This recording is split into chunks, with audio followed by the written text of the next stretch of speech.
misalnya musola atau otonom atau majelis taklim gitu ya. Jadi minimal didukung dua orang dari dua unsur yang berbeda, Pak. Jadi kalau misalnya lebih bagus, berarti nanti kita masukin ke dalam misalnya calon yang didukung lebih banyak, dan posisinya misalnya di atas seperti itu.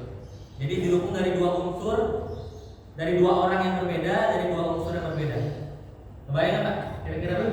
Dua institusi maksudnya. Ya. Jadi dua orang tapi dua unsur lembaga gitu. Ya, sudah Pak. Ya. Dua institusi berarti. Dua institusi, Dua lembaga atau dua institusi yang berbeda. Misalnya dari RT, satu lagi dari majelis taklim atau dari mana? Boleh silakan. Kemudian satu lagi tadi, kalau ketua DKM itu bisa dicalonkan namanya Ridho sebagai calon DKM, tapi dari RT 12 dicalonkan oleh RT 5 bisa kan? Boleh, boleh Pak. Jadi kalau untuk kemungkinan misalnya Mas Ridho calon dari RT yang lain, dari RT 1 atau RT 5 atau RT 13 boleh silakan. Jadi begitu ya Bapak-bapak sekalian ya. RT bisa mencalonkan dari RT lain. Ya, benar. Jadi misalnya Pak Pramono didukung dari RT 13 atau dari RT 7, monggo silakan. Lanjut. Ya, soko-soko dari RT-nya sendiri ada yang dijagokan dan dicalonkan, monggo lebih bagus. Silakan Pak Desaimin.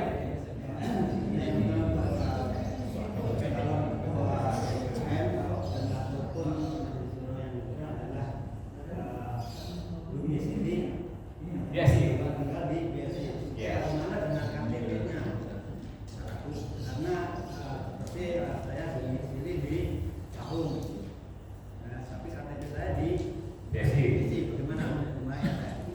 Baik, yang kedua, pencalonan dari apakah DKM ini terdiri dari dua unsur atau DKM ini satu? Artinya kalau DKM ini dua, yang saya pahamin adalah DKM ini ada dua, yaitu Majelis Syuro dan DKM.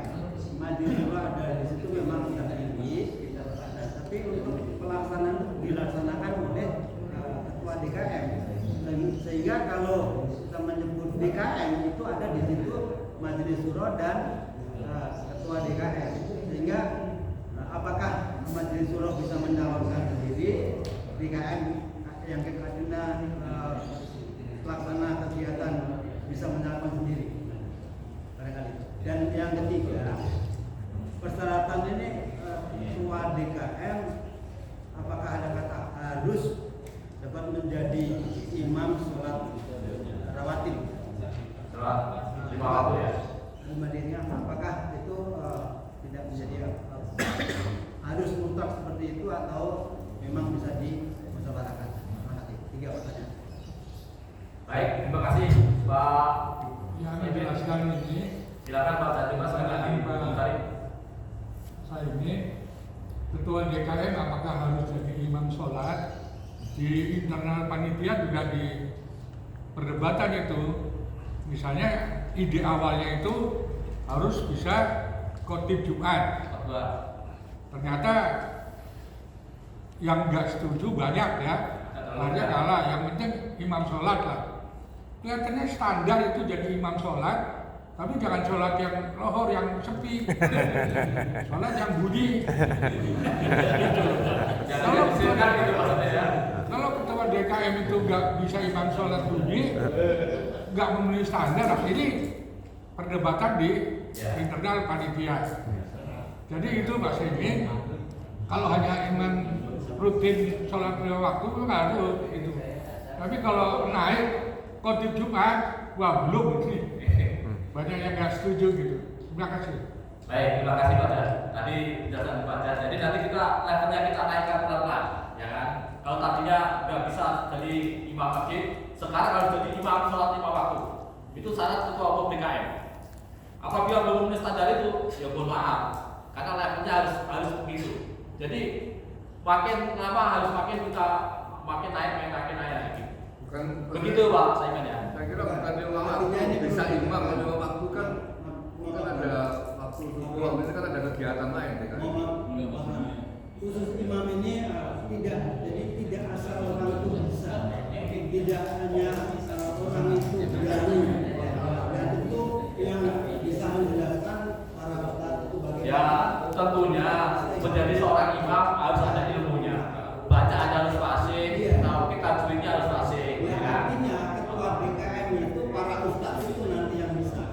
Betul, makanya artinya minimal itu harus bisa jadi imam. Tentunya kalau jadi imam harus bacaannya fasih, tajwidnya fasih lah. Seperti tentang tajwid dan bacaannya kan itu. Iya. Terus untuk pemilihan ketua DKM sama pemilihan majelis syuro nanti akan berbeda. Jadi yang pertama kita pilih majelis syuro dulu. Ya, jadi tahap pertama pemilihan majelis syuro dulu, setelah terbentuk antara ketua majelis syuro dan stafnya dan wakilnya, nanti baru setelah selesai baru nanti kita menginjak tahap berikutnya yaitu pemilihan ketua DKM. Begitu kira-kira Pak. Mungkin ada lagi bapak-bapak yang lain yang mau pemilihan masukan untuk Memang Bu, apakah ini disepakatin atau tidak, dan bahwa ketua DKM yang terpilih itu memang sah adanya. Nah, untungnya kan tentu menjadi kewajiban siapa yang itu yang tentu ada yang menjadi yang membenarkan lah bahwa imam sholat ini benar, baik bacaannya baik ini, jadi tidak mata-mata bisa imam. Insya Allah ada guru kita nanti yang berbeda-beda punya wajah. Sholat itu ya kita tahu. Paham kita paham. Jadi saya yakin panitia udah mengerti kira-kira syarat jadi imam itu harus. Ya itu tadi saya sampaikan. Dan nanti ada guru kita yang akan mengetes bahasanya gitu macam ya. Izin Pak. Insya Allah, ya silakan Pak. Monggo. Jadi terkait dengan ini syarat tadi yang masalah imam sama bisa imam dan tidak tadi, tergantung kita tujuannya seperti itu mau kita apa arahkan ke manajemen atau ke itu, karena kan orang yang bisa imam belum tentu bisa manajemen, orang yang bisa manajemen belum tentu bisa imam. Ya imam ya manajemen. Bukan artinya manajemen secara apa? Ya imam ya manajemen Pak. Bukan. Silakan Pak, tahan dulu. Silakan. Belum selesai. Belum selesai Pak. Ya. Nah kita arahnya kemana? Kalau memang arahnya ke yang fokus di imamnya, ya imam kan gitu kan? Baik. Karena jangan sampai nanti bisa imam tapi bisa apa, dia tidak bisa manajemen masjidnya kan begitu tuh. Biasanya karena kalau DKM bisa menunjuk imam masjid sebetulnya. Baik, terima kasih Imam masukannya. masjid itu yang lebih apa? Jadi, Kuat. oke. Ada lagi Pak? Saya kira itu aja. Pak. Baik, terima kasih atas masukannya. Jadi di sini kita mencari yang bisa punya manajemennya, pintar manajemennya dan pintar jadi imam. Jadi bukan hanya manajemen doang, tapi juga bisa jadi imam. Gitu. Ya, Pak Kadri, setuju? Tadi itu kan kita baru disosialisasikan tentang manajemen masjid. Betul. Walaupun hanya beberapa poin-poinnya saja, Ya. tapi gambarannya cukup jelas Ya. dan terang kita lihat. Ya. Bahwa kita memang jangan main-main dalam hal untuk Betul. jadi ketua DKM ini. Ya. Ya. Jadi betul-betul syarat yang ideal itu kita pasang dulu. Kalau nggak kita turun satu persatu. Jadi di sini ada yang mumpuni itu. BSI ini punya SDM yang cukup solid, cukup mumpuni gitu. Cuma kita sudah maksimalkan. Jadi kita harus standar maksimal itu harus kita pasang dulu. Ya. Syaratnya seperti ini. Baru kalau ya turun lagi. Terima kasih. Terima kasih insya Allah. Kalau dulu ketua DKM kan cuma pintar manajemen. Lah kita tingkatkan ini. Jadi pintar manajemen dan pintar jadi imam. Gitu ya kan. Jadi kita naikkan levelnya lah, ya kan. Insya Allah Ya. sudah baik menjadi lebih baik lagi. Ya, tapi ya mohon maaf, ini kalau saya bagaimana dari beberapa, ada yang bisa manajemen, ada yang memang ahli dalam pecahan ataupun sholatnya, ada yang kegiatan yang lain. Orang yang berbeda-beda tetapi bisa bersama-sama. Jangan kita satu orang harus bisa asamanya, harus bisa manajemennya, harus bisa yang lainnya kebagian. Insya Allah ada, insya Allah ada. Jadi paling nggak kita kriterianya tuh kita naikkan lah levelnya. Mohon maaf, jadi ini yang berhak memutuskan ini ya siapa? Apakah Pak Panitia, katakanlah yang bertugas Pak Parman menjadi moderator bisa memutuskan atau bagaimana? Jadi saya bicara di sini, ini sebagai panitia udah sepakat. Jadi memang kita udah kodok dari panitia itu, kita udah kodok, ya kan? Syarat-syarat untuk jadi ketua umum harus begini. Ini juga alot penggodokannya, bukan asal bicara, gitu kan?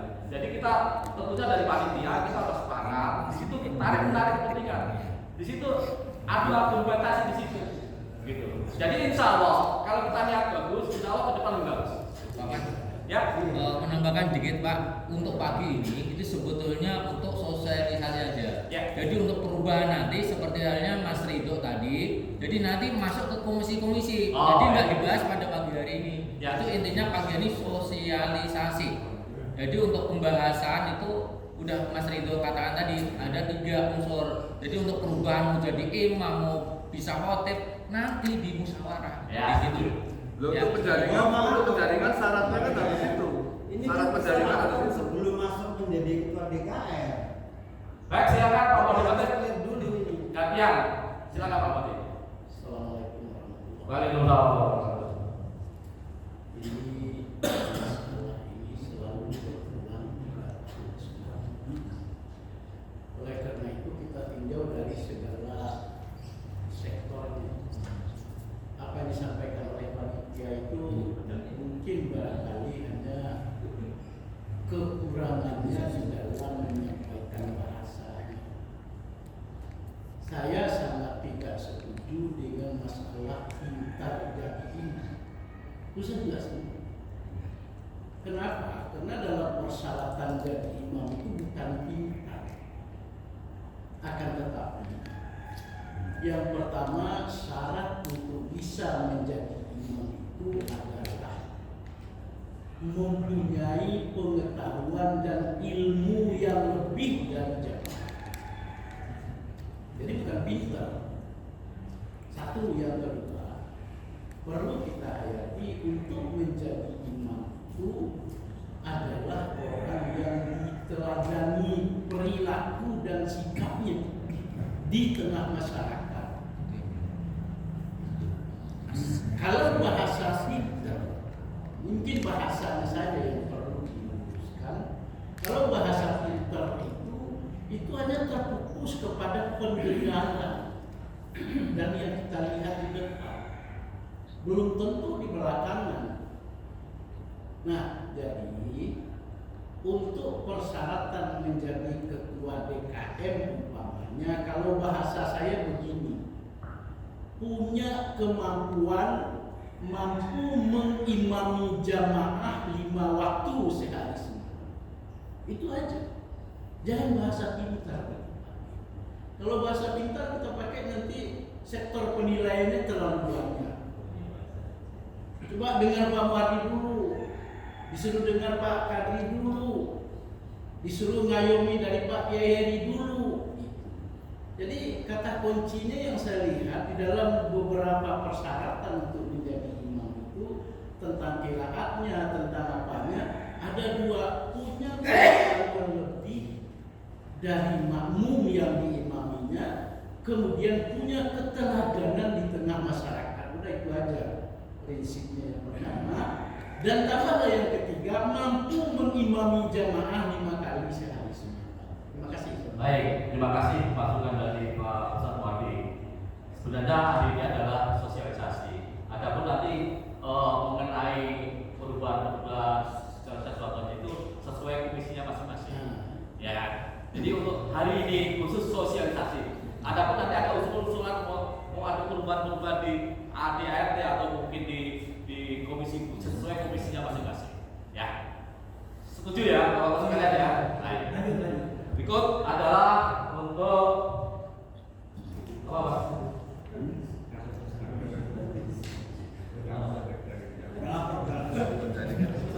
Sebentar ya.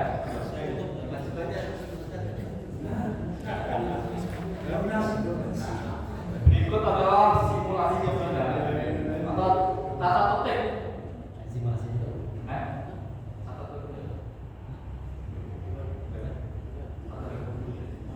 Baik, berikutnya adalah tata tertib.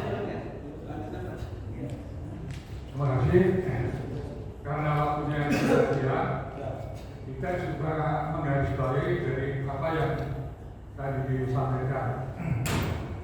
Yang pertama, bahwa peserta daripada musyawarah itu nanti di meja pendaftaran itu namanya sudah ada. Jadi kalau nama nggak ada berarti ini di luar daripada peserta itu. Misalnya Pak RT mengirimkan nama yang akan hadir, termasuk RPK. Terus rekomendasi dari panitia ada. Jadi yang hadir itu nanti tanda tangan, gitu ya. Tidak semua orang bisa tanda tangan. Yang kedua, persoalan yang tadi dialami oleh Pak Saini itu hal yang biasa, gitu ya. Kadang-kadang kita tuh mempersulit yang mudah, gitu. Mempersulit yang mudah. Kita diimami oleh anak baru lulus SMA. Putranya Pak Jainal Almarhum itu masih baru lulus sekolah, bacaannya bagus. Apakah kita bisa katakan dia itu pintar? Ya belum tentu, gitu. Jadi standar aja bahwa kita terbiasa diimami oleh si A misalnya. Ternyata si A itu jadi ketua DKM. Ya itulah.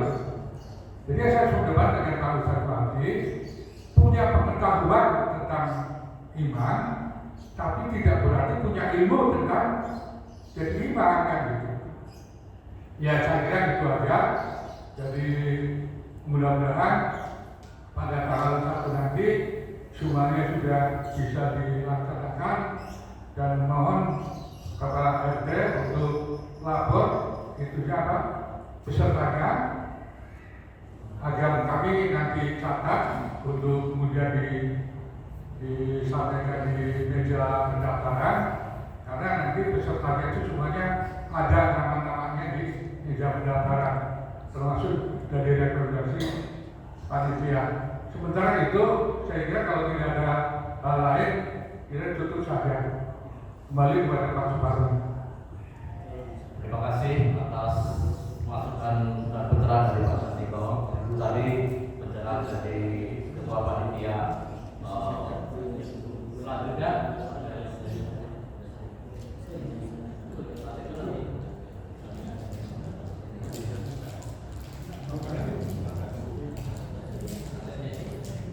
baik, berikutnya coba akan disampaikan panitia mengenai tata tertib. Ya, nanti akan disampaikan oleh panitia. Silakan, Pak Dino. Ya, bismillah. Izin mungkin singkat saja mengingat waktu. Jadi hal yang paling penting mungkin diketahui oleh bapak-bapak perwakilan. Jadi untuk peserta musyawarah ini agak berbeda. Jadi kita bahas yang agak beda-beda saja. Untuk peserta musyawarah untuk tahun ini dikelompokkan menjadi 3, Pak. Yang pertama peserta inti. Peserta inti ini yang bisa memberikan rekomendasi calon ketua DKM ataupun majelis syuro. Jadi apa itu unsur-unsurnya atau instansinya? Pertama panitia. Nah ini bapak-bapak yang berdiri di depan ini panitia yang duduk. Selanjutnya ada majelis syuro sebanyak 9 orang, pengurus DKM secara keseluruhan. Selanjutnya ada perwakilan dari setiap RT sebanyak 3 orang, rekomendasi panitia berdasarkan keaktifan jamaah dan tokoh masyarakat. Jadi dari keaktifan jamaah ada 50 orang yang kita undang, tokoh ada sebanyak 6 orang, jadi total di sini 56. Ya. Selanjutnya ada perwakilan musola sebanyak masing-masing 2 orang, musola Barokah, An-Nur, Al-Furqon, Al-Istiqomah, Al-Hidayah, dan Al-Amin. Selanjutnya ada perwakilan organisasi otonom DKM Aliman sebanyak masing-masing 2 orang, dari Prisma, TPQ, Majelis Taklim, P2K, dan Gazis. Nah ini peninjau. Ini mereka yang memiliki hak bicara tapi tidak memiliki hak suara. Jadi dalam forum-forum mereka bisa memberikan pandangan, masukan, tapi tidak memberikan hak suara saat pemilihan. Nah ini ada jajaran ketua RW, kita berikan kuota sebanyak 3 orang, ketua lingkungan di sini kategori lurah, dan staf sebanyak total 2 orang. Selanjutnya undangan adalah peserta yang tidak memiliki hak suara dan hak bicara. Jadi hadir dalam rangka memenuhi undangan yang diberikan oleh panitia pemilihan. Hadir menyaksikan pemilihan berlangsung. Yaitu DKM Masjid sekitar perumahan BSI, ada Masjid Al-Ula, At-Taubah, dan Nurul Jihad. Nah, itu mungkin yang perlu diketahui bahwa pesertanya terdiri dari unsur-unsur tersebut. Selanjutnya mungkin yang paling penting adalah mengenai tata cara persidangan. Ini yang nanti mungkin bakal menentukan efektivitas aktivitasnya berjalan atau tidak. Jadi yang pertama, jenis interupsi. Peserta musyawarah dapat memberikan interupsi dengan mengacungkan tangan dan menunggu dipersilakan oleh pimpinan sidang. Jadi di sini kita tidak boleh saling tumpang tindih pandangan. Kita harus teratur. Jadi silakan yang memberikan interupsi mengacungkan tangan terlebih dahulu dan menunggu sampai dipersilakan oleh pimpinan sidang. Yang kedua, peserta musyawarah lain dilarang memotong interupsi peserta musyawarah yang lain sebelum dipersilakan oleh pimpinan sidang. Yang ketiga, pimpinan sidang berhak menolak atau memberhentikan interupsi apabila poin yang disampaikan di luar konteks persidangan. Mungkin itu yang perlu kita ketahui bersama-sama mengenai tata tertib persidangan. Jelasnya akan kita bahas nanti pada tanggal 1 dan kita akan sahkan bersama. Terima kasih. Yang belum terjawab tadi, maaf, pertanyaan terkait dengan mencalonkan. Saya tanyakan tadi adalah apakah DKM Majelis Syuro bisa mencalonkan sendiri dan pengurus bisa mencalonkan sendiri. Itu yang belum dijawab. Mohon. Sangat bisa Mas ini, sangat bisa mencalonkan diri ya, bisa. Tentu saja menghubungi panitia siapapun. Masalah sebenarnya tapi dapat mencalonkan, artinya Majelis Syuro dapat mencalonkan seseorang sendiri dan pengurus juga bisa jadi ada dua unsur di situ berarti. Iya. Apa seperti itu? Bisa. Nah, menurut saya itu yang perlu kita pahami bersama. Jadi kalau kita menyebut DKM kan di situ adalah Ada dua organ. tapi satu yaitu DKM dan Kaliman. Sehingga kalau ada majelis berdiri sendiri, majelis Syuro berdiri sendiri, pengurus berdiri sendiri, ada menurut saya perlu dipertimbangkan. Artinya memang betul-betul antara majelis Syuro dan DKM itu memang sesuatu yang tersekat. Itu di Komisi C termasuk dibahas. Nah, itu ada di sini kan sebagai persyaratan untuk mencalonkan. Nah, ini apakah kalau nggak bisa dirubah berarti kan nanti Majelis Syuro mencalonkan, pengurus mencalonkan. Jadi ada dua kalau seandainya ada dua person yang dicalonkan dari DKM. Jadi begini maksudnya Pak ya. Satu diri, satu orang mencalonkan di dua tempat. Dia calon juga di MS, juga calon di DKM. Salah satu lah. Nah ini yang perlu kita jadikan sekarang. Apakah kalau sudah mencalonkan di DKM, ya jangan mencalonkan di Iya, MS. itu satu semarang. Iya. Waalaikumsalam. Saya pikir tadi dengan ini jawaban tapi nggak apa-apa karena poinnya juga pas saya datang tadi bahas seperti itu. Berarti kata Buya Muhardi, memang etikanya, memang mungkin bisa pada saat yang muncul nama sih nggak masalah. Ternyata Pak Saimin pasti buka sama panitia nanti. Ternyata di NS ada, di DKM ada. Pada saat itulah dia memutuskan dia harus pilih yang mana dalam proses pencalonan ini. Jadi di NS atau ini sekarang kami ya Pak ya Pak ketemu di DKM ini satu orang itu yang kamu munculkan dia dua-dua di mau calon DKM juga calon NS itu yang masalah. Itu perlu kata sama panitia di itu sebagai kata baca saya setuju. Tapi pada saat muncul list nama jadi dengan sekarang dua dia hambat seperti juga tahu. Jadi pas saat list nama ternyata dia langsung declare saya mundur di DKM atau saya mundur di MS. Tapi mungkin pendapat kami yang mau kalau salah mau dibetul. Baik, terima kasih. Jadi mungkin yang dimaksud adalah begini. Mungkin misalnya contoh nih, Pak Saimin dicalonkan jadi ketua DKM, juga dicalonkan jadi ketua Majelis Syuro. Ya, mungkin begitu ya. Bukan. Jadi tentunya harus salah satu yang dipilih, nggak usah serakah. Ya, gitu ya.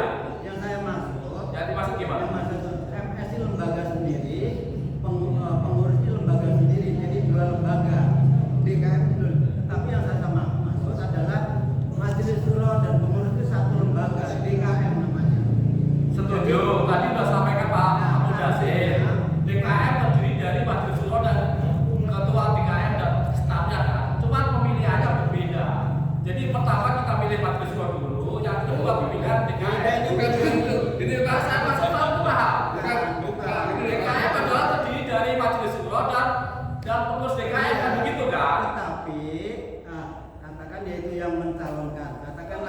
majelis syuro dapat mencalonkan seseorang. Terus pengurus juga bisa mencalonkan atas nama pengurus. Nah ini menurut saya apakah tidak sebaiknya DKM ini satu mencalonkan orang lain, jadi tidak tumpang tindih, tidak majelis syuro mencalonkan sendiri, pengurus sendiri. Itu jadi kesan yang muncul adalah betul-betul DKM ini memang ada dua sisi yang memang belum ada kebersamaannya. Jadi sulit untuk betul karena memang masing-masing berdiri pada prinsipnya. Maksud saya itu DKM ya satu, jadi DKM itu bisa mencalonkan seseorang. Jadi satu calonkan, bukan DKM sendiri. Maksud saya majelis syuro sendiri, pengurus sendiri. Jadi satu saja. Kalau menurut saya itu masukan saya. Jadi jangan sampai majelis syuro sendiri mencalonkan. Oke, itu masukan Pak Jaya Saiman. Terus mungkin masukan yang lain, silakan.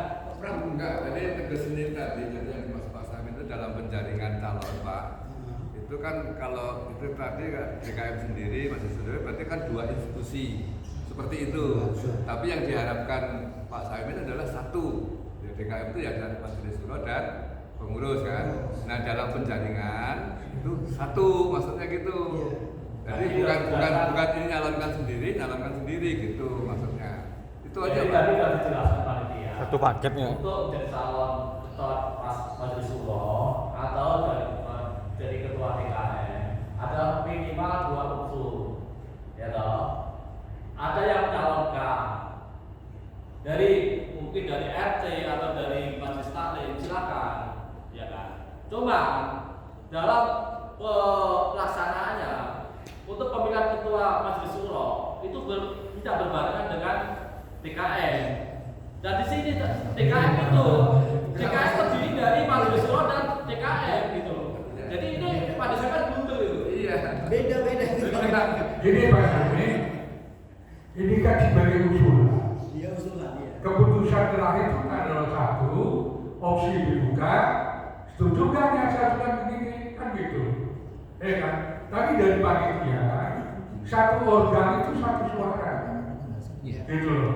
Pak Samin 2 organ satu suara. Ya kan? Intinya kan gitu. DKM kan 2 organ. Ada DP, ada MN. Ya kan? Opsi panitia 2 organ, 2 suara, 2 unsur. Pak Samin 2 unsur jadi satu.